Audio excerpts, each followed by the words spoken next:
Olá, tudo bem, galera? Olha só, hoje o nosso assunto é mega hiper sensacional. Por quê? Porque a gente vai falar a seu respeito, né, Angélica? A gente vai debater aqui o que é o homem. O homem, do latim hominis, é um ser humano adulto, animal bípede da ordem dos primatas e pertencente à espécie Homo sapiens. Puxa, mas é muito nome bacana, né, Angélica? Nós estamos E aí? chique, não Nossa, tá? nós estamos chique demais. E é um assunto... Pelo menos definição não falta, né? Não, e é um assunto muito bacana, né? Porque nós estamos falando de nós todos. Nós todos. De você, de mim, da Angélica, Creomal, do Arthur, nossa equipe toda. Agora, a gente vai fazer assim uma viagem pelo que o pensamento humano entende como homem. Passa pela filosofia, pela ciência, pela antropologia, pela religião. Então vamos começar aqui, olha. Os filósofos gregos buscaram durante séculos a definição exata do que é o homem. Ok? E a mais conhecida é a que descreve o homem como, agora anota aí, um bípede implume. O que seria isso? Bípede implume é uma expressão que se refere aos seres humanos. Ela literalmente significa bípede sem penas. Essa definição foi popularizada pelo filósofo grego Diógenes, que usou essa descrição para ridicularizar a arrogância humana. Ele mostrou um galo e declarou que este era o símbolo do homem. Quando lhe perguntaram por quê, ele respondeu que o galo era um bípede implume. Assim, a expressão passou a ser usada para descrever os seres humanos de uma forma que ressalta a sua natureza animal e vulnerabilidade, desafiando a ideia de superioridade exclusiva da humanidade. Duas pernas e sem penas, é o que quer dizer bípede implume. Você já tinha ouvido falar nisso? Esse termo... Pois é, interessante. Mais uma aí para o seu vocabulário.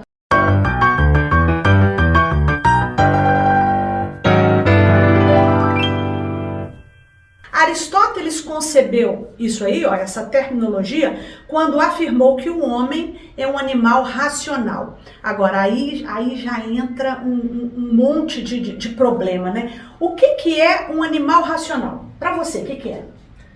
Bom, um animal racional é aquele que vai ter as mesmas características de todos os animais, o instinto e tudo, mas ele vai ter um cérebro diferenciado, né?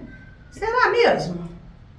A princípio, a nossa É sociedade maior, pensa assim. É mais complexo. O que é essa razão, essa racionalidade humana? Às vezes eu acho que não vale muita coisa não. Olha o mundo como é que tá. O que você acha disso? Até porque nós somos uns animais, né? Nós vamos debater isso aqui. Exatamente. Qual que é a nossa diferença? Né? Será que nós estamos tão superiores assim aos animais do restante? O homem se acha um animal racional e, portanto, superior às outras espécies. Mas eu te confesso que eu tenho as minhas dúvidas com relação a isso. Você não tem, não? Eu acho que tem que ser avaliado em quais sentidos, né? Em que sentidos, né? Em que sentido? Eu acho que alguns concordam, né? Nós temos a fala, nós temos muita coisa que nós conseguimos nos comunicar melhor. Fala. Mas a nossa comunicação é um pouquinho melhor. Papagaio fala, repete, que é uma beleza, né? Também. Gente, eu tenho visto uns bichos no Reels do Instagram, em vídeos do TikTok, só falta falar. Porque eles dançam, eles assediam, eles fazem sacanagem. Cara, é muito interessante. Aí vai me dizer que bicho não pensa? Pensa, só não fala. Mas ele raciocina, você concorda? Concordo, e nós somos os animais que viemos desses, né? Que nós vamos até discutir isso daqui a pouco. Agora, você sabe onde é que começou essa confusão? Na visão religiosa do homem. Olha só, o que a Bíblia diz sobre o homem? O que a Bíblia diz sobre o homem? A religião explica que a pessoa humana criada à imagem de Deus é um ser ao mesmo tempo corporal e espiritual. O relato bíblico utiliza uma linguagem simbólica ao afirmar que o Senhor Deus modelou o homem com a argila do solo, insuflou em suas narinas um hálito de vida e o homem se tornou um ser vivente. É assim que a Bíblia define o homem no livro de Gênesis. Aí que começou o ser humano, o homem, como essa coisa sobrenatural, não é? Mas advindo como no Gênesis, né? Toda a criação ali foi a última etapa de Deus, né? Não, tudo bem, mas o homem ele é sobrenatural a partir dessa visão religiosa. Sim. Entendeu? Agora, eu tenho um autor aqui, esse aqui, olha, Edgar Morin, não sei como é que fala, ele é francês. O Enigma do Homem, para uma nova antropologia. Esse livro é um dos meus preferidos.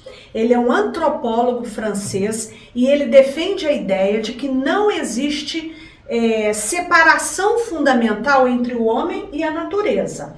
A orientação teórica é, sem sombra de dúvida, a orientação biológica.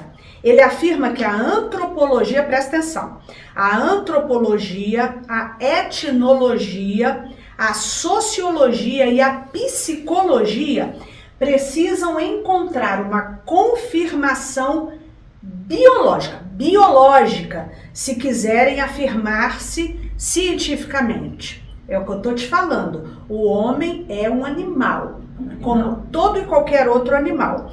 O desafio para Edgar Morin, não sei, é recolocar o homem na natureza, de onde ele foi retirado pela religião. Quando ele se tornou um Deus, ou próximo disso, ele foi retirado da natureza e se afastou dela. Foi retirado quando julgado sobrenatural. Isso é o Edgar Morin que está falando. Não apenas pela religião, mas por todas as demais ciências. Você trouxe aí uma coisa muito importante, de um livro da década de 70, não é? Esse livro é sensacional. O Macaco Nu, tá? Ele é de 1967, quer dizer, é um livro antigo, mas que quem vai ver hoje está super atual, da mesma forma. Ele é de Desmond também ligada aí à biologia, né? Sim, é o seguinte, né? Por que o nome Macaco Nu?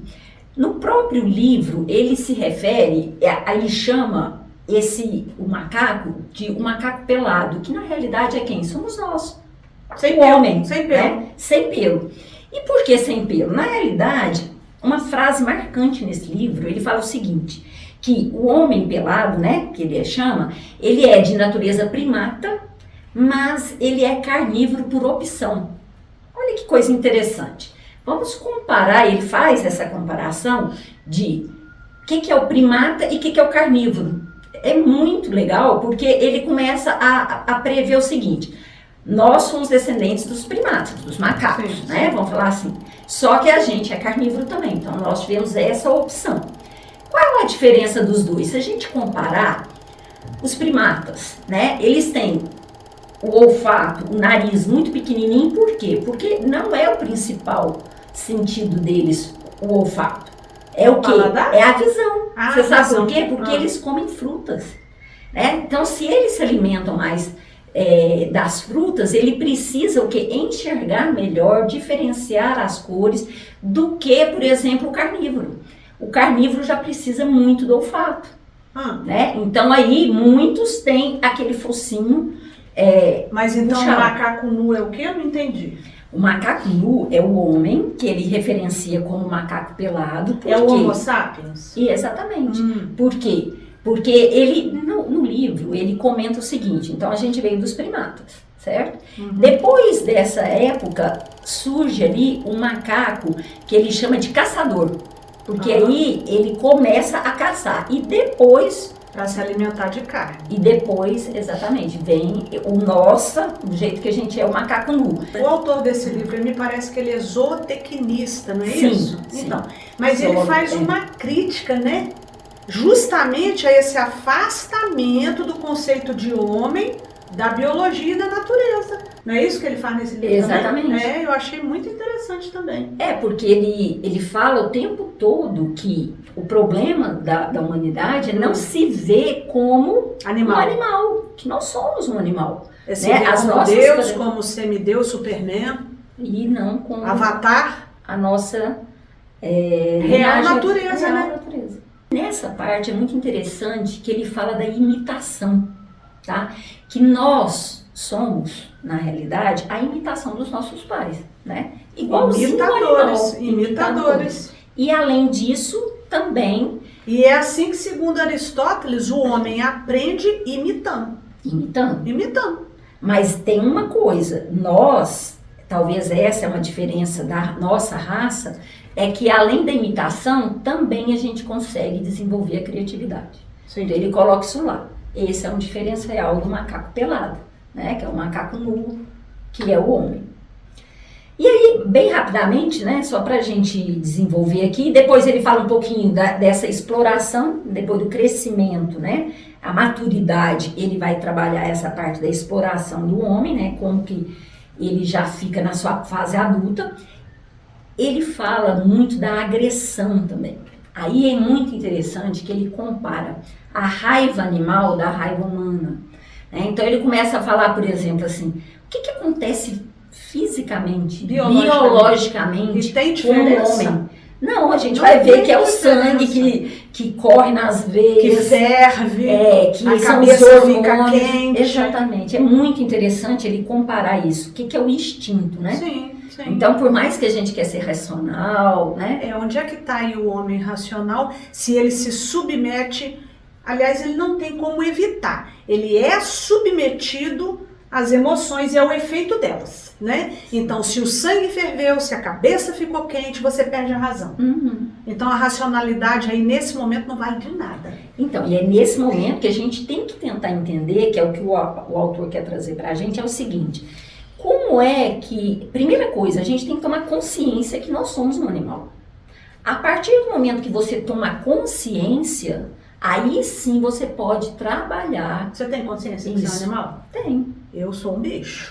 Eu acho que todos Eu nós sou um somos. bicho, eu sou taurina. Quando eu fico com raiva, eu acho que o meu chifre cresce, porque eu fico irada. Eu sou um bicho. Eu tenho consciência disso.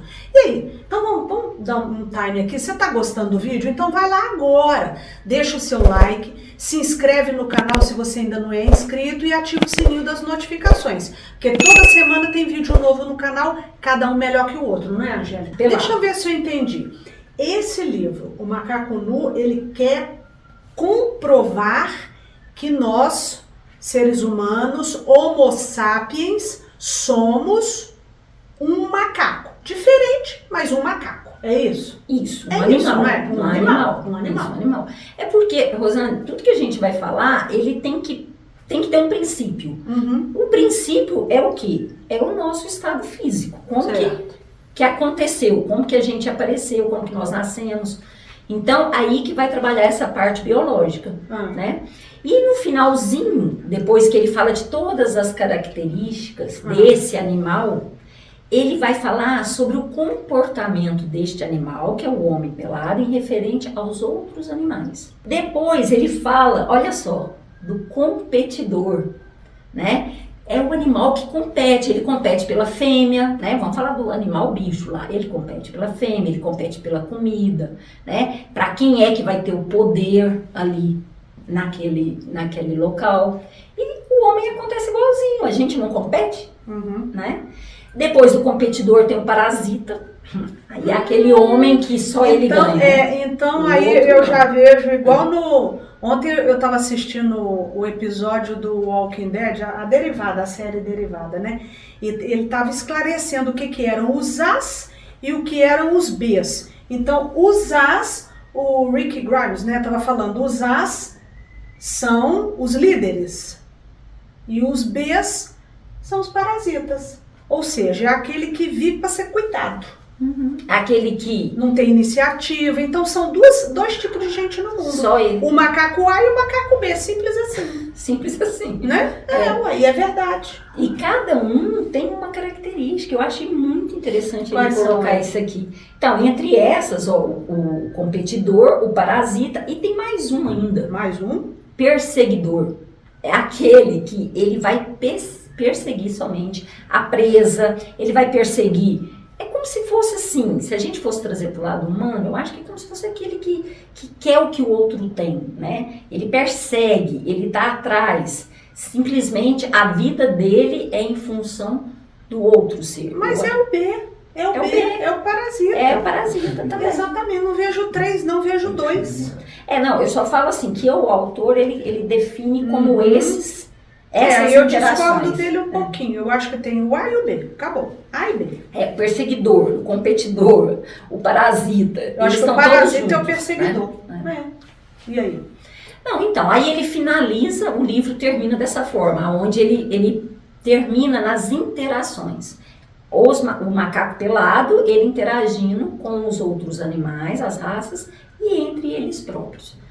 É muito bom esse livro. Eu li há muito tempo, vou ler de novo, porque ele é sensacional. E aqui, olha, falando de natureza e de biologia, os biólogos, no decorrer das últimas décadas, chegaram à firme conclusão de que o homem que aperta os botões e toma o café ou o chá é um algoritmo. Isso mesmo. Do mesmo tipo das máquinas que preparam o café e o chá.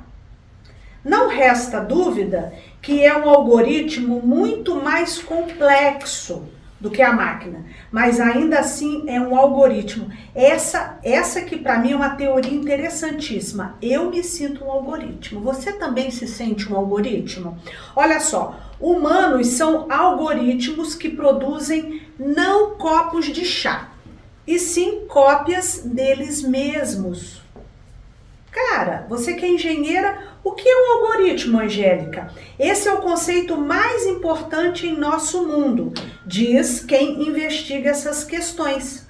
Se quisermos compreender nossa vida e nosso futuro, devemos fazer todo o esforço para compreender o que é um algoritmo e como ele se liga às emoções. O algoritmo, vê se eu vou falar alguma bobagem. O algoritmo é uma sequência de instruções ou comandos realizados de maneira sistemática com o objetivo de resolver um problema ou executar uma tarefa. Você já parou para pensar que você é um algoritmo? Vou repetir. Você já parou para pensar que você que está aí me vendo, você é um algoritmo?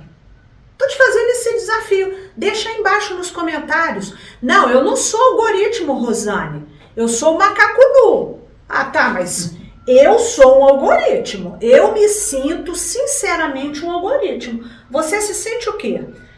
O algoritmo nesse sentido é porque é uma programação. Então, você, do jeito que você está falando, é que alguém fez alguma coisa, alguma energia, fez essa programação. Não falei isso, não. É programado, mas não por energia, nada sobrenatural. Mas quem... É isso que eu tô falando. A gente teria de levantar quem fez essa programação.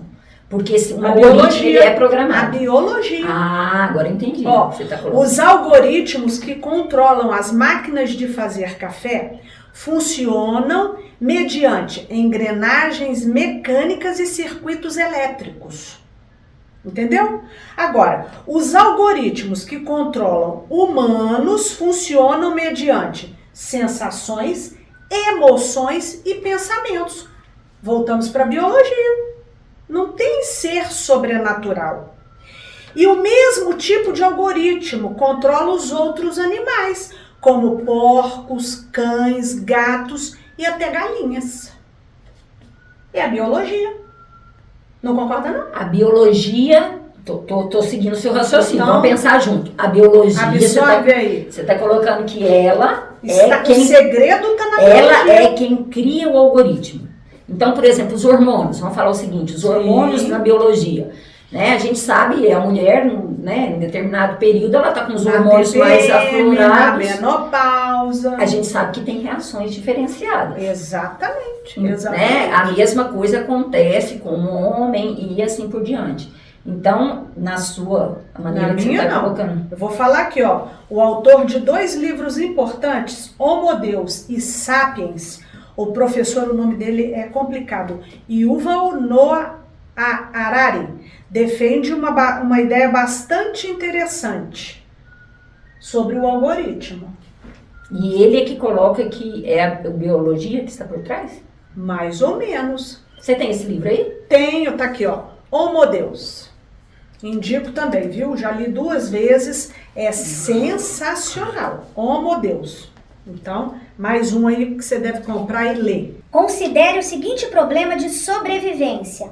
Um babuíno observa um cacho de bananas pendurado numa árvore. Ao mesmo tempo, percebe que um leão armou uma emboscada para ele. A questão é, o babuíno deve arriscar a vida pelas bananas? E a situação se reduz a um problema matemático de cálculo de probabilidades. A probabilidade do babuíno morrer de fome se não comer as bananas contra a probabilidade do leão atacá-lo. O babuíno deve levar em consideração alguns dados, ou seja, deve questionar a que distância eu estou das bananas. A que distância está o leão? Quão rápido sou capaz de correr? Quão rápido o leão é capaz de correr? O leão está acordado ou dormindo? Parece estar faminto ou saciado? Quantas bananas existem no cacho? São grandes ou pequenas? Estão verdes ou maduras? E o cálculo não acabou ainda não. O babuíno também deve considerar se ele próprio está faminto, se faz sentido arriscar tudo pelas bananas e se ele acabou de comer e as bananas são apenas gulodice. Por que assumir o risco? Entendeu, Angélica? É tudo cálculo de probabilidade. E isso aí não está na mente racional. A gente não raciocina a respeito dessas coisas. Isso é um programa. A resposta vem para você agir. É quase que imediato. Então, é coisa de segundos, né? Essa ação, com toda essa lista aí que você falou, é uma coisa assim, de imediato. E aí, você tá curtindo o vídeo? Então, tá na hora de dar o seu joinha, se inscreva no canal e faça os seus comentários aqui com a gente. A conclusão que eu quis chegar, pelo que você levantou, é isso, né? Que essa programação, que hoje um algoritmo, quer dizer, tudo que a gente faz, na realidade, como você colocou, se for pensar... Existe uma programação. Existe uma programação no nosso organismo. Por exemplo, as nossas reações, né? Sim. Elas são muito rápidas. Se você está atravessando a rua, tá vindo um carro ali, quantas vezes a gente já viu que o salto que você dá, normalmente você não dá uma pirueta daquela. Vem um bicho entrando no seu olho e você é instintivo. Então assim, quando você ligou com a biologia, eu acho que fez todo sentido, sim. Que é o instinto, é a reação. Né? Então, o professor Yuval, ele diz que nós somos máquinas de fazer café ou chá. Eu me senti uma super, porque eu adoro café, adoro chá. Então não tenho o menor problema com isso não. Eu me sinto uma máquina de fazer chá e café, eu me sinto um algoritmo. Se alguém me perguntar, Rosane, você é o quê? Eu sou um algoritmo. Já escolhi minha posição. E você? Não, eu ainda estou questionando o algoritmo, o macaco nu. Então, eu queria que o pessoal que está nos assistindo aí colocasse nos comentários. Você se sente o quê? Você se sente um Deus, um espírito, algo sobrenatural? Você se sente um algoritmo, uma máquina de café? Ou você prefere ser o macaco pelado? Deixa aí nos comentários, ajuda a gente, deixa a sua opinião, vai lá. Agora a gente vai tratar de uma outra vertente, um outro aspecto. Vocês já devem ter ouvido falar em Gurdjieff, Ivanovich Gurdjieff, que é um esotérico russo. E ele teve um discípulo chamado Ouspensky. Então, o Ouspensky diz que o homem é uma máquina singular. Por quê? Se ela for bem dirigida, essa máquina poderá saber que é uma máquina. Isso está aqui nesse livro dele, olha. A Psicologia da Evolução Possível ao Homem, que eu também, meu livro de cabeceira, já li, já grifei, ó, tudo amarelinho. Eu amo esse livro, tá bom? Recomendo. Então, o Ouspensky diz, se essa máquina, nós somos uma máquina, se essa máquina for bem dirigida, ela poderá saber um dia, quem sabe, que ela é uma máquina. E sabe o que eu mais gosto nessa visão de Ouspensky? Vou te contar, ó. Se ela se der conta, se a máquina se der conta de que ela é uma máquina, ela poderá encontrar os meios para deixar de ser uma máquina. É consciência, né? É consciência. Se ela descobre que é uma máquina, ela pode deixar de ser máquina. Sabe por quê? Segundo Gurdjieff e o seu discípulo, Ouspensky, o homem não faz nada, ele não pode pensar, ele não pode falar, nem se mover como ele quer. O homem é uma marionete, puxada por fios invisíveis para lá e para cá. E se ele compreende isso, se você compreende isso, que você é uma marionete, daí as coisas começam a mudar. Mudar para você, mudar para ele, para o homem. Ele começa a aprender mais coisas sobre si mesmo. Aí ele começa, talvez, a ter o livre-arbítrio. Talvez, né? Mas se o homem não aceita e nem compreende a sua profunda mecanicidade, não aceita a sua mecanicidade como um fato, ele não poderá aprender mais nada sobre ele e as coisas não mudarão para ele. Isso quem está falando é o Ouspensky, nesse livro aqui. E eu te pergunto, ué, porque ele não vai estar se conhecendo, né? Sim, então ele vai inconsciente. entrar na inconsciência e vai viver a vida dele de qualquer jeito. Agora, com esse pensamento aí, não. Ele tem que ter consciência de si mesmo para que ele consiga interferir em alguma coisa. Então, na verdade, na visão de Ouspensky, fica um pouco naquele lance da máquina, né? Até do algoritmo também, porque tá tudo no mesmo balaio de gato, né? E eu te pergunto, o homem pode tornar-se um ser diferente? O que você me diz? O homem, na sua opinião, pode se tornar algo diferente? Na minha opinião, sim, a partir de uma tomada de consciência. Porque se ele não toma consciência, o que ele é? Uma máquina de fazer café, um algoritmo ou um macaco pelado, pulando de galho em galho. Uma marionete, como você preferir. Não é isso? Eu acho que é o caminho, né? O que teria. O caminho homem é tomar a consciência, né? Isso.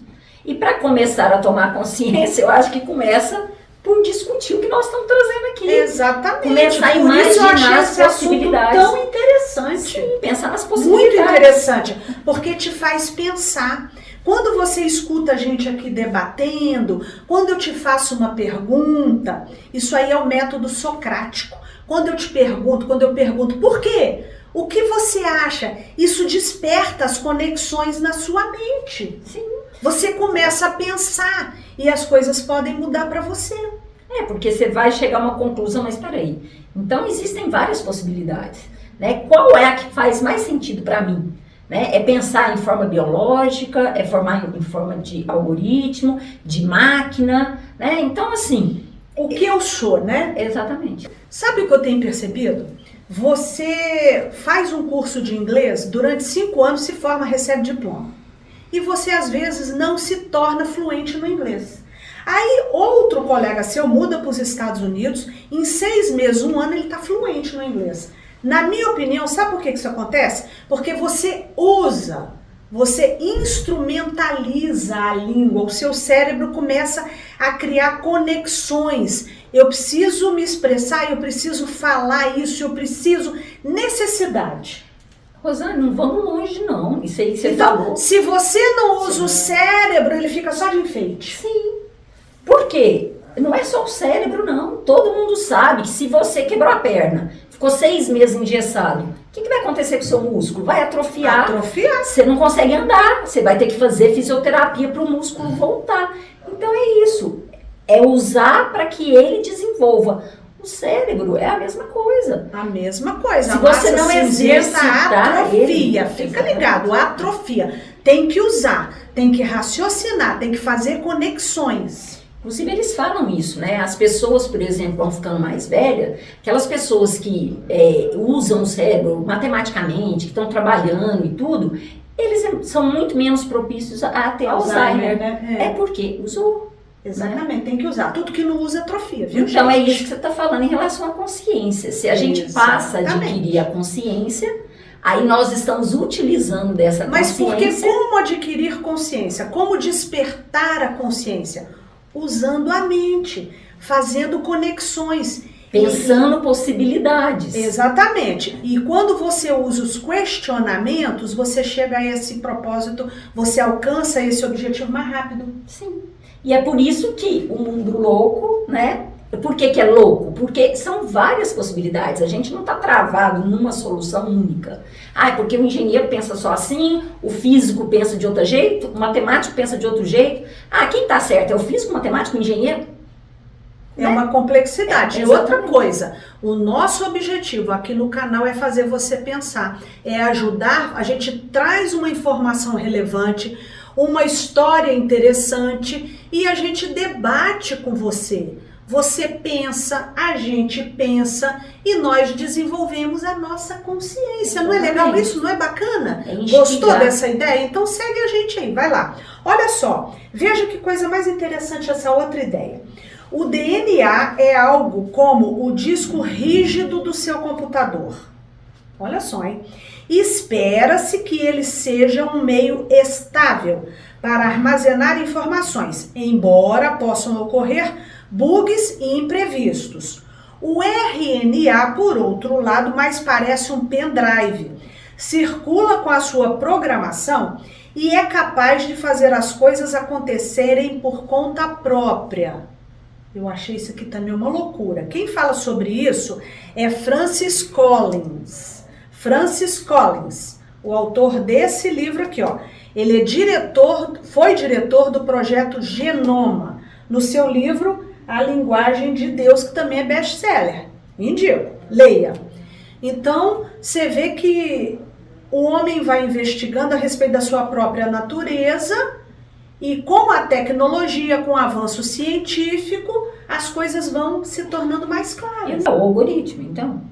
Não sei. Ó, lê de novo, fazendo um favor, que você falou aí. O RNA, por outro lado, mais parece um pendrive. Não, então. Circula com a sua programação e é capaz de fazer as coisas acontecerem por conta própria. Ah, então, circula com a programação, o algoritmo, e fazem acontecer por conta própria. O assunto não vai terminar aqui. Eu achei interessante. Agora, eu acho que se o pessoal deixar comentário aí, se vocês fizerem perguntas, a gente pesquisa e traz, ó, mastigadinho pra você.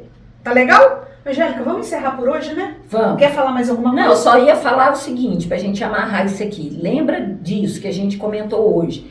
É mais fazer perguntas do que somente achar as respostas, né? Vamos trabalhar isso. Eu vou deixar também o link dos livros, 1, 2, 3, 4, 5. 5 livros que a gente citou aqui nesse vídeo e que eu indico. Leiam, usem a mente com informação de qualidade, né? Porque a gente tem muita coisa interessante aqui. Então são livros, o livro é uma coisa muito legal, que continua na moda, a leitura é indispensável. Então eu vou colocar os links aqui no vídeo para você poder adquirir o seu livro, tá bom? Então muito obrigada por você estar aí com a gente no Mundo Louco. E até a próxima. Até. Valeu.